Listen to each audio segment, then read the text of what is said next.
একে অপরের পরনিন্দা চগলখড়ি করো না। ইয়াগতাব মানে গীবা, গীবত করো না।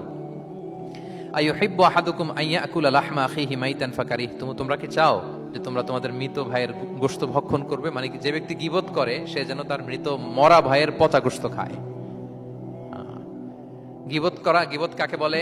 রাসূল সাল্লাল্লাহু আলাইহি ওয়াসাল্লাম বলেন, গীবত হচ্ছে যিকরুকা আখাকা বিমা ইয়াকরাহু, তোমার ভাইয়ের অনুপস্থিতিতে তোমার ভাই সম্পর্কে এমন কিছু বলা যেটা শুনলে সে অপছন্দ করে, এমন কিছু বলা যেটা শোনা সে পছন্দ করে না। তো এক সাহাবী বলেন, ইয়া রাসূলুল্লাহ আফারাআইতা ইন কানা ফি মা আকুল, হে আল্লাহর রাসূল, আমার ভাইয়ের মধ্যে যদি আসলেই সেই সমস্যাটা থাকে তাইলেও কি গীবত হবে? রাসূল সাল্লাল্লাহু আলাইহি ওয়াসাল্লাম বলেন, আরে তাইলেই তো গীবত হবে।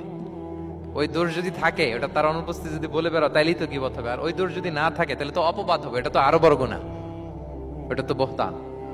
তাহলে এই গীবা ইংরেজিতে বলে ব্যাক বাইটিং। ইংরেজিতে কি বলে? এই ব্যাক বাইটিং, চগলখড়ি বা পরনিন্দা, আরবিতে বলে গীবাত। এই গীবত আমরা করব না। কারো কিছু বলা থাকলে আপনি তাকে সরাসরি নাসিহাত করুন। আর দিন ওয়ান নাসিহা, দিন হচ্ছে উপদেশ দেয়া, শুভ কামনা করা, তার প্রতি শুভ কামনা করে আপনি তাকে বুঝান, সে হয়তো বুঝবে। কিন্তু আপনি তার অনুপস্থিতিতে তার নামে বাজে কথা, মন্দ কথা বলতে পারবেন? এটা অনেক বড় পাপ। একজনের ব্যাপারে আরেকজনের কান ভারী করা, ওর কথা ওর কাছে, ওর কথা ওর করে, এরকম করে সমাজের মধ্যে একটা গিরিঙ্গি লাগায়, আছে না নাই? এটা হারাম।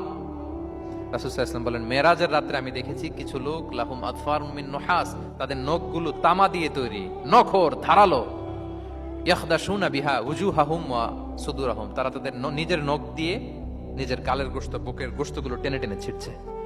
রাসূল সাল্লাল্লাহু আলাইহি ওয়াসাল্লাম জিবরাইল আলাইহিস সালামকে বললেন, মান হুম ইয়া জিবরিল, জিবরিল কারা এরা, এত বড় শাস্তি? জিবরাইল আলাইহিস সালাম বললেন, হুম আহলুল গীবা মিন উম্মাতিক, এরা হচ্ছে আপনার উম্মতের মধ্য থেকে তারা যারা গীবত করে। তারা কি করে? তাহলে গীবতের সাথে আমাদের কোনো সম্পর্ক, এটা থেকে আমাদেরকে বেঁচে থাকতে হবে, এটা করা যাবে না। আমরা অনেকে হালাল ওয়েতে গীবত করি। এইভাবে কিভাবে করে আমি বলি আপনাদের, এভাবে শুরু করে, এইভাবে কি বলবো ভাই, বললে তো গীবত হয়ে যায়, তারপরও না বললেই না, একটু বলি। শুরুতে কি বলে? বললে তো, দেখছেন কিভাবে হালাল করে, বললে তো গীবত হয়ে যায়, এইভাবে স্টার্ট করে। বললে যদি গীবত হয়ে যায় এটা বলা যাবে?